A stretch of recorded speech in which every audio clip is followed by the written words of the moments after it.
Kisah Orang Kudus. Hari ini, tanggal 21 Desember, Santo Petrus Canisius, seorang tokoh penting dalam kontra-reformasi Katolik yang menanggapi penyebaran Protestantisme pada abad ke-16. Imam dan pujangga gereja. Santo Petrus Canisius dikenang secara liturgi pada tanggal 21 Desember. Usahanya sebagai pengkhotbah, penulis, dan pendidik agama memperkuat iman Katolik di Jerman, Austria, Swiss, dan sebagian Eropa Tengah selama periode kebingungan doktrin. Menulis tentang Santo Petrus Canisius pada tahun 1897.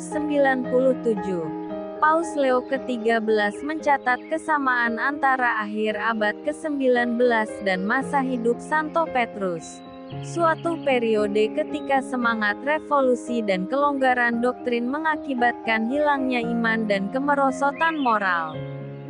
Baru-baru ini, dalam audiensi umum tahun 2011, Paus Benediktus ke-16 mengajarkan bahwa Santo Jesuit ini meraih kesuksesan dalam pelayanan dengan hidup sebagai saksi pribadi tentang Yesus, dan instrumen yang dimilikinya terikat erat padanya oleh iman pada Injilnya dan gerejanya. Petrus Canisius, namanya kemudian dilatinkan menjadi Canisius, lahir di Belanda pada bulan Mei tahun 1521. Ayahnya Jacob adalah seorang pejabat publik yang kaya. Namun ibunya Aegidia meninggal segera setelah kelahirannya. Petrus memulai studi universitasnya di Kolen sekitar usia 15 tahun, dan memperoleh gelar masternya sebelum ia berusia 20 tahun. Teman-temannya selama periode ini termasuk beberapa pria yang menganut iman Katolik dan bertentangan dengan doktrin Protestan yang kemudian berkembang di Jerman. Terlepas dari keinginan ayahnya untuk menikah, Petrus membuat keputusan pada tahun 1540 untuk tetap membujang. 3 tahun kemudian ia masuk Serikat Yesus di bawah pengaruh Beato Petrus Faber, salah satu sahabat pertama Santo Ignatius Loyola. Ia mendirikan rumah Jesuit pertama di Jerman dan menjadi imam pada tahun 1546. Hanya 1 tahun setelah pentahbisannya, Petrus menemani Uskup Augsburg ke Konsili Trente sebagai penasihat teologis. Dia menghabiskan sebagian waktunya di Italia bekerja langsung dengan Santo Ignatius Loyola, sebelum berangkat ke Bavaria di mana dia akan melayani sebagai profesor universitas serta katekis dan pengkhotbah.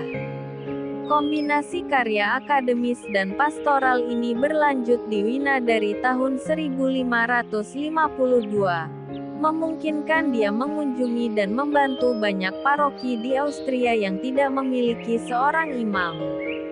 Pada pertengahan tahun 1550-an, perjalanan penginjilan Petrus membawanya ke Praha, di mana ia akhirnya mendirikan sekolah Jesuit bersama sekolah lainnya di Bavaria, dan kemudian sekolah ketiga di Munich. Tahun 1555, khususnya, merupakan tahun bersejarah bagi Canisius. Santo Ignatius mengangkatnya ke posisi kepemimpinan dalam ordo tersebut, yang dipegangnya hingga tahun 1569, dan ia menerbitkan versi pertama dan terpanjang dari Katekismus Katoliknya. Karya ini, dan 2 adaptasi pendeknya, telah dicetak ratusan kali dan tetap digunakan selama berabad-abad. Terlibat dalam diskusi dengan umat Protestan pada tahun 1557,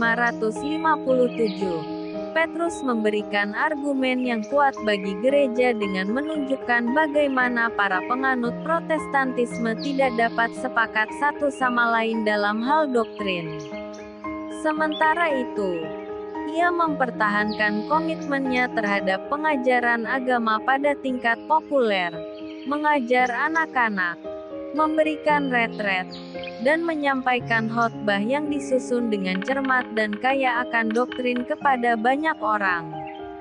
Pelayanan Canisius kepada Konsili Trente berlanjut pada awal tahun 1560-an, meskipun sebagian besar dilakukan dari jarak jauh. Dia terus menjalankan jadwal yang padat untuk berkhotbah dan mendirikan universitas, sambil juga berupaya untuk memastikan bahwa keputusan dewan tersebut diterima dan dipatuhi di Jerman setelah keputusan tersebut selesai. Upayanya yang tak kenal lelah selama 2 dekade berikutnya berkontribusi pada kebangkitan besar agama Katolik Jerman.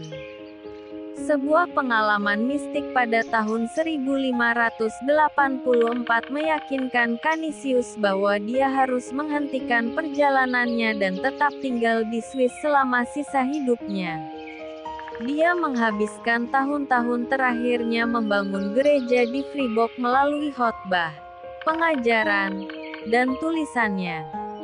Petrus menderita stroke yang hampir fatal pada tahun 1591, namun pulih dan melanjutkan sebagai penulis selama 6 tahun.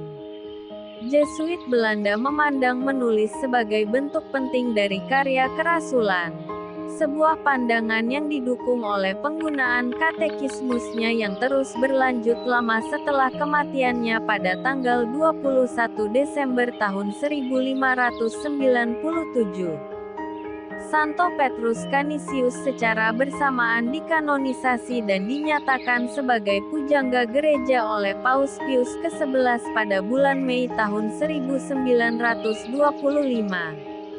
Dalam sebuah pepatah terkenal, Imam Jesuit ini mengungkapkan rahasia di balik pencapaian hidupnya yang energi dan bermanfaat.